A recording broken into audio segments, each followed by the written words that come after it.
Bonjour, mon invité aujourd'hui est Elie Barnavi, historien, ancien ambassadeur d'Israël en France. Bonjour Elie.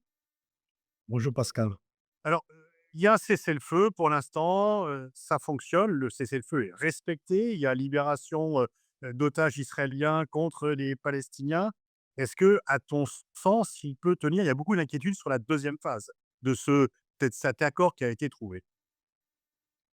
Alors, il est un peu biaisé c'est le feu parce que les 2 parties n'ont pas le même intérêt à le respecter. Je veux dire, c'est le Hamas a intérêt à ce que ça dure parce qu'il est dans l'état où il a besoin de se refaire des forces. Il a intérêt à ce que la guerre s'arrête et Netanyahou, pour des raisons à lui, politiques, n'a pas intérêt. C'est pour ça que tout ça est très fragile.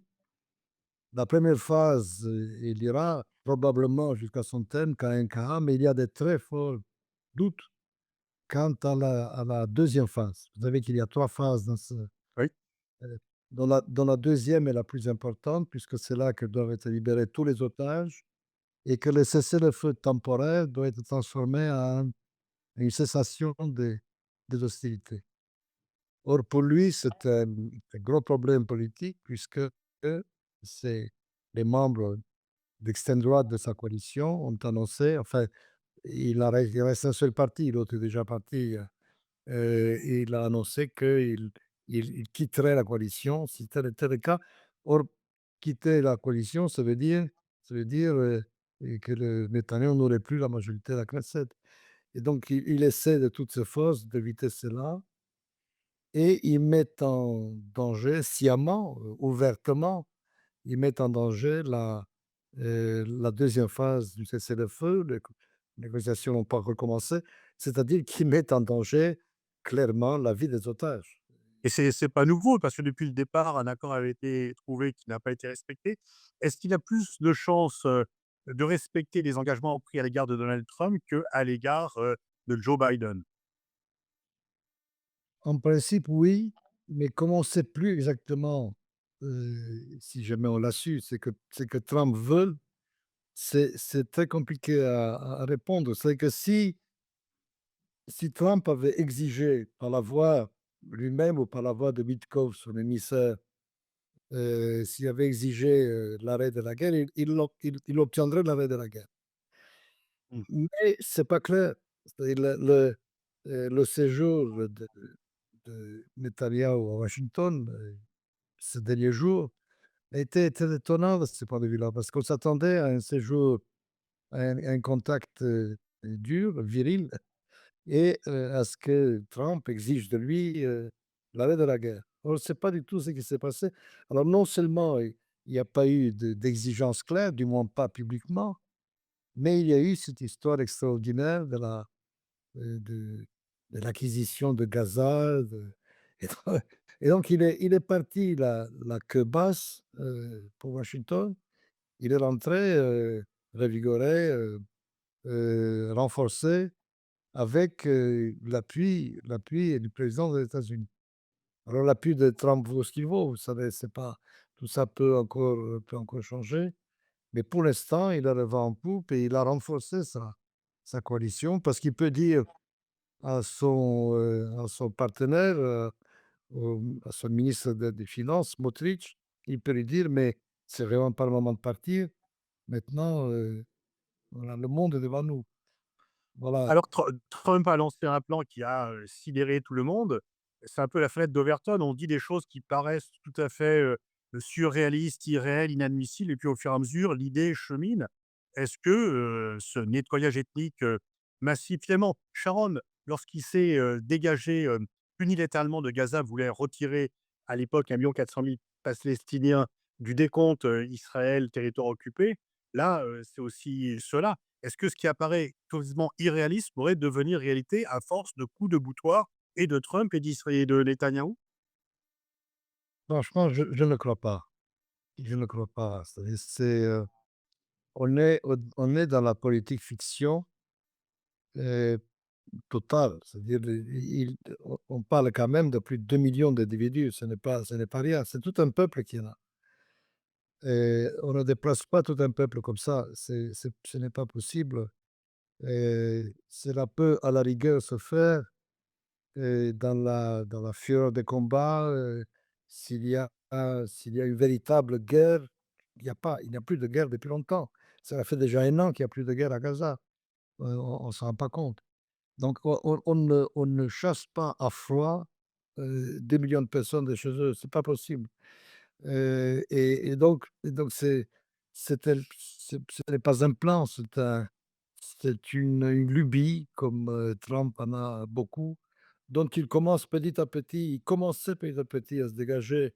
Mais là encore hier, il a remis une couche, tandis que c'était difficile avec cet homme que l'on est obligé de prendre au sérieux parce qu'il est président des États-Unis, mais qui n'est pas sérieux, qui est un personnage qui est, intellectuellement, intellectuellement déficient. C'est-à-dire je suis personnellement persuadé il a un âge mental et affectif d'un enfant de 12 ans. C'est vraiment c'est il a on est dans un énorme Mais problème. un enfant de 12 ans à la tête de la première puissance mondiale. Exactement, donc on a un énorme problème, tout le monde, il n'y a pas Et qu'ici. il y a plus d'adultes dans la pièce comme lors de son premier mandat.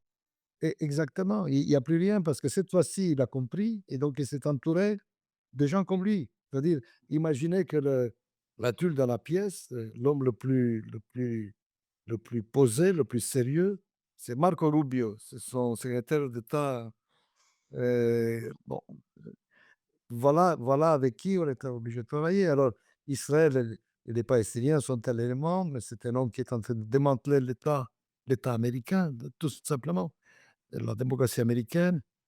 Un supprimé d'un trait de plume lucide, enfin bon, on est dans une espèce de délire politique, tout à fait, extraordinaire. C'est pour voir des comportements de ce genre, il faut aller du côté du Turkménistan, tu voyez? Des Mmh. des Des pays, satrapes, des satrapes, oui, orientaux, ce qu'on appelait des satrapes orientaux. L'Amérique, c'était tout de même pas ça. C'est-à-dire, or là, il lance quelque chose. Alors je si vous me permettez encore une phrase, bien sûr, c'est une lubie et c'est une lubie dangereuse, pas parce qu'il risque de la mettre en œuvre, mais parce que par le simple fait qu'il jette cela, dans la mer, c'est la paix sur les comportements. C'est-à-dire les la droite israélienne se permet n'importe quoi, le Hamas se referme sur ça dans sa coquille parce que il doit se dire: «Mais à quoi bon continuer à libérer des otages puisque de toute façon on me promet ça?» Et c'est la paix sur les relations d'Israël avec son environnement arabe, c'est-à-dire que là, heu, les relations avec l'Égypte, avec la Jordanie, avec l'Arabie Saoudite, on te promettait, la normalisation. Donc tout ça, sans rien faire, parce qu'il ne pourra rien faire. Sans rien faire, il a déjà provoqué une espèce de séisme dont les ondes de choc, vont se faire sentir pendant longtemps. alors son plan pour la paix, on le voit bien, ça serait d'étendre les accords d'Abraham à l'Arabie Saoudite. Sauf que là, il y a un hic, c'est que Mohamed Ben Salman n'en veut pas. Mohamed Ben Salman est peut-être à la surprise de beaucoup, est devenu la bulle dans la pièce par rapport au Proche-Orient, a refusé de suivre Trump sur ce point. Non, franchement, ce n'est pas étonnant. C'est MBS, il a, la veille du 7 octobre, il était prêt à signer. Il était prêt à signer la normalisation, moyennant les avantages qu'il obtiendra du côté qu'il aurait obtenu du côté des Américains. C'était presque fait. Après le 7 octobre, on a tout de suite compris, je suppose, vous et moi, que ça ne serait plus comme ça. Il ne pouvait plus, à ce moment-là, jouer avec la même carte. Et très vite, il a dit: voilà, il me faut quelque chose de positif, un geste sur le chemin de la création d'un État palestinien». En en clair, ce qui était possible avant le 7 octobre ne l'est plus ne l'est plus après. C'était d'ailleurs l'une des raisons de l'attaque du Hamas, c'est il savait que ça allait venir et la normalisation avec l'Arabie Saoudite, ça changeait vraiment, la nature du Proche-Orient et donc ils ont fait ce qu'ils ont fait et du coup, les Saoudiens sont obligés de mettre l'euro là et sans se retirer de leur volonté d'accord, ils veulent cela, ils veulent même beaucoup. Ils posent une condition que l'actuelle coalition au pouvoir à Jérusalem ne peut pas remplir. C'est-à-dire, Mmh. ne serait-ce que dire: «Je suis pour un État palestinien», et refaire son fameux discours de Bar-Ilan, vous en souvenez? En 2016, c'était, je crois. Même ça, il ne peut plus le faire sans perdre sa coalition. Et donc, on en est là. C'est-à-dire, moi, je suis persuadé que la normalisation est dans l'ordre des choses, mais il faut se servir, et ça, il a compris MBS, c'est que les Émiratis et les Bahreïniens n'avaient pas compris. Ils ont donné à Netanyahou un énorme cadeau, dont il bénéficie aussi, bien sûr, sans en fait rien demander en échange, si ce n'est la non-annexion qui, de toute façon, tout à l'heure, je me souvenais que c'est comme ça que ça se terminait. OK, je n'annexe pas la Cisjordanie, mais ce qui était évidemment jeter de la poudre aux yeux. Là, c'est plus sérieux. L'Arabie Saoudite, c'est pas les Émirats, c'est vraiment un très gros morceau, et je pense que, là, la condition qu'il pose à la normalisation, je crois que c'est sérieux. C'est du solide. Alors, il y a en fait, c'est revenir un peu au plan Abdallah de 2002 que Sharon n'avait même pas voulu, étudier. Et il y a aussi un problème quand même côté palestinien. L'autorité palestinienne est complètement déconsidérée, elle n'a plus aucune légitimité et le Hamas, ne peut pas être considéré comme un partenaire ni par les Israéliens, ni par les Occidentaux, ni par certains pays arabes. Donc, comment trouver une voix palestinienne avec lequel on puisse, s'adresser? Le peuple est un peu orphelin, le peuple palestinien, finalement. Oui, ce n'est pas nouveau, c'est même historiquement, c'était le grand problème. Ils n'ont pas eu leur Ben Gurion, mais bon, écoutez, là, à votre question, je n'ai qu'une réponse. Il faut faire avec ce qu'on a. Mmh. Et étant donné que le Hamas est effectivement hors jeu, ça, personne ne peut, vous savez, moi, il y avait 2 écoles pour dire vite, dans la gauche israélienne. Il y avait ceux qui disaient: «Il faut parler avec le Hamas», une espèce de mantra, et ceux qui disaient, dont j'étais: «On ne peut pas parler avec le Hamas, le Hamas ne veut pas parler avec vous». Et deuxièmement, parce que le Hamas n'est pas un partenaire pour un processus de paix. En revanche, il faut parler avec l'autorité palestinienne. Le seul organisme légitime, reconnu, y compris par Israël, c'est l'autorité palestinienne. Alors, elle est comme elle est, vous l'avez bien dit, il est discrédité, il est corrompu jusqu'à la moelle, heu, et est anarchique et dictatorial en même temps, c'est une catastrophe. Mais on n'a rien d'autre, et donc Mais c'est elle est reconnue par le monde extérieur, mais pas par le monde intérieur palestinien. non, mais peu importe à la limite. C'est-à-dire, les Palestiniens prendraient tout pouvoir, toute autorité, qui les débarrasserait de la tutelle israélienne et qui leur permettrait de reprendre un semblant de d'existence nationale. Et si on fait les choses bien avec l'autorité palestinienne, si on l'entoure, parce qu'il ne s'agit pas de les laisser seuls, il s'agit de les entourer par une coalition arabe, par une force européenne, avec l'aide américaine, je ne sais pas si on peut encore compter sur eux. Il faut donc lui aménager un environnement politique et militaire et sécuritaire, puissant, pour qu'elle puisse exercer une autorité de tutelle théorique en attendant qu'elle se réforme et qu'elle devienne une force politique, capable véritablement de gouverner les Palestiniens. Et pour cela, il faut un nouveau Premier ministre. Ça, c'est vite fait. Ça, il suffit de prendre Fayez Salam. Il est là, il est prêt, il est reconnu par le monde entier, il est respecté par les Palestiniens. Et dans un deuxième temps, il va y avoir des élections, présidentielle. Je suppose que Marwan Barghouti, qui est en prison, il va être candidat. Il va emporter ces élections. À ce moment-là, ça dépendra du Sans être libéré, il vous pensez qu'il va se présenter alors qu'il est emprisonné? D'accord, et donc ça deviendra plus difficile pour Israël de ne pas le libérer alors? Vous savez, il a un modèle. Trump a dit qu'il, même s'il était en prison, il se présenterait. C'est que Ouais. la loi américaine lui permettait d'ailleurs. Et donc oui, à ce moment-là, ça dépendra aussi beaucoup euh, des, euh, des pressions internationales pour qu'on le libère. Et je crois que on ne pourra pas ne pas le libérer. Et là, donc là, il faudrait évidemment parler des fameuses pressions internationales du monde. Mais est-ce que la solution à 2 États est encore matériellement possible? Du fait de la colonisation, du fait, Je, je, je pense très fortement qu'il n'y a pas d'alternative et que dans la vie des individus comme dans la vie des sociétés, quand il n'y a pas d'alternative, on finit par faire ce que l'on doit. Je ne vois pas, je ne vois pas comment faire autrement.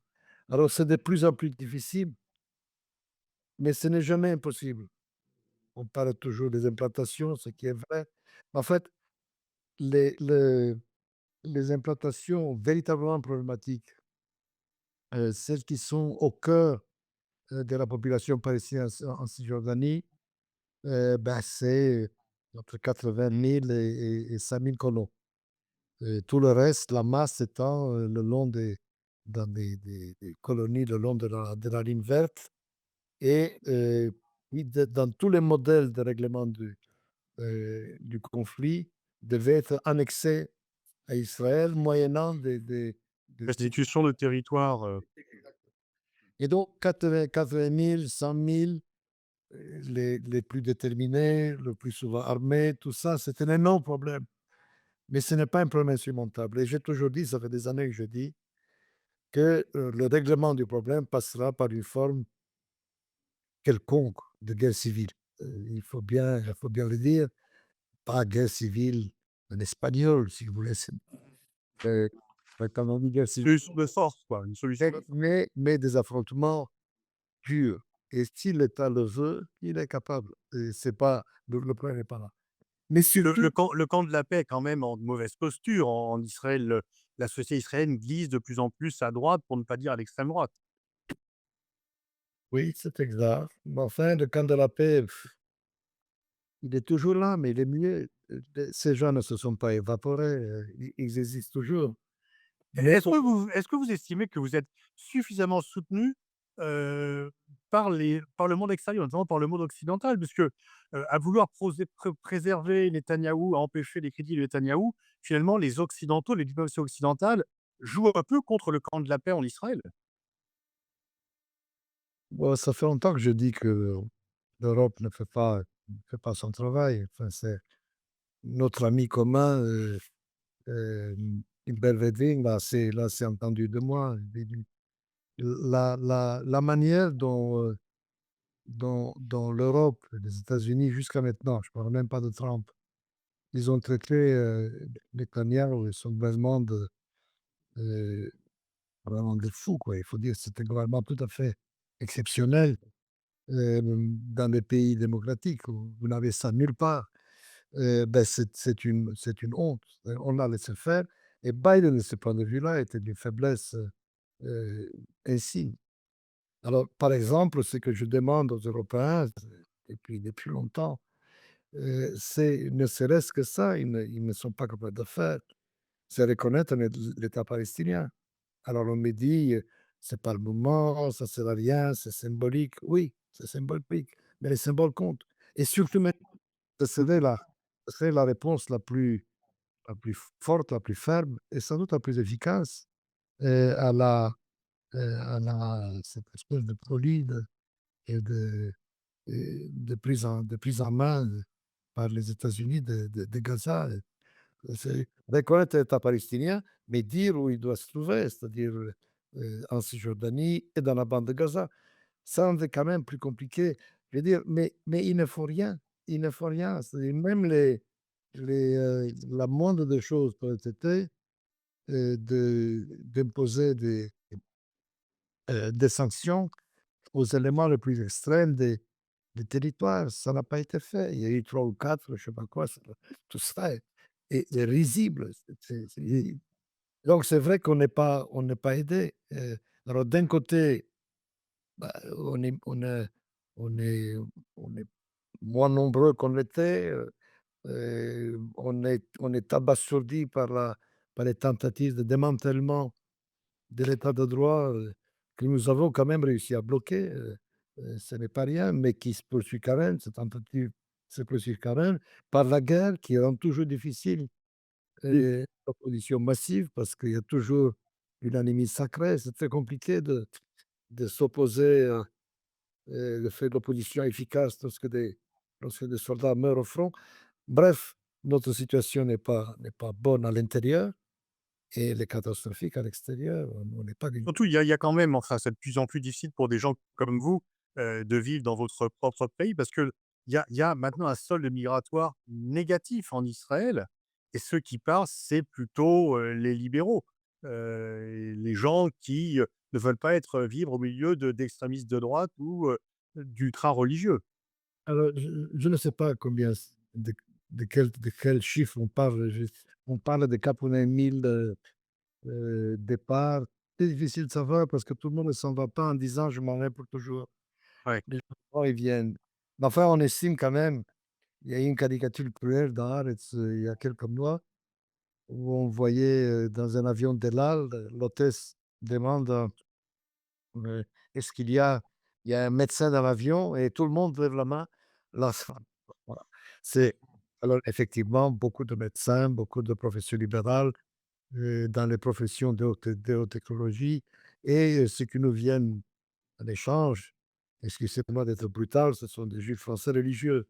Vous voyez, ce n'est pas vraiment le même type de profil. On dira: «Pourquoi pas des juifs français religieux?»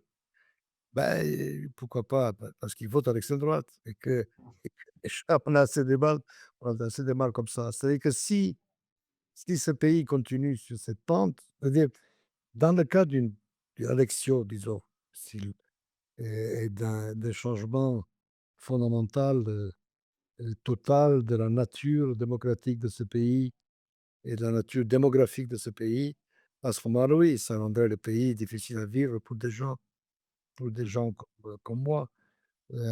Et surtout pour des gens plus jeunes comme moi. Donc c'est un énorme problème parce que c'est pas le pays où nous avons grandi, c'est pas le pays que où nous voulons vivre et la prise, la montée en puissance de la religion, politique, hein, sous ses espèces les plus agressives, les plus brutales, le phénomène Bengvir Smotrich, quoi. Bah, un pays comme ça, c'est difficile. On nous a toujours dit, on nous a menacé de devenir comme la Hongrie ou mais ce sera pire que la Hongrie parce que la Hongrie, au moins, il n'y a pas de fondamentalisme Ouais. religieux. Ce sera la Hongrie plus l'intégrisme religieux et là, ça va être vraiment très compliqué. Le risque n'est pas pour Israël de devenir un État paria, alors avec, une protection américaine, mais qui soit dans le reste du monde et notamment dans le sud global, de plus en plus difficile, d'avoir des relations et d'être complètement couplé. Non, pas vraiment. Dans l'opinion, oui, mais pas forcément au niveau des gouvernements. Vous savez, Israël est une puissance courtisée et en Europe, pour des raisons européennes, sur la culpabilité, d'histoire, de tout ce que vous voudrez. Et dans l'ancien tiers-monde, dans le sud global, dans des pays comme l'Inde, ou la Chine, Israël était courtisé parce qu'il est puissant et que là-bas, les problèmes de démocratie, d'état de droit et même les droits des Palestiniens, ce n'est pas vraiment leur 1er souci. Et puis la menace de devenir un État paria, franchement, c'est là non plus, c'est pas ce qui m'inquiète. Il faut faire ce qui m'inquiète, c'est que nous donnons au monde des verges pour nous faire battre.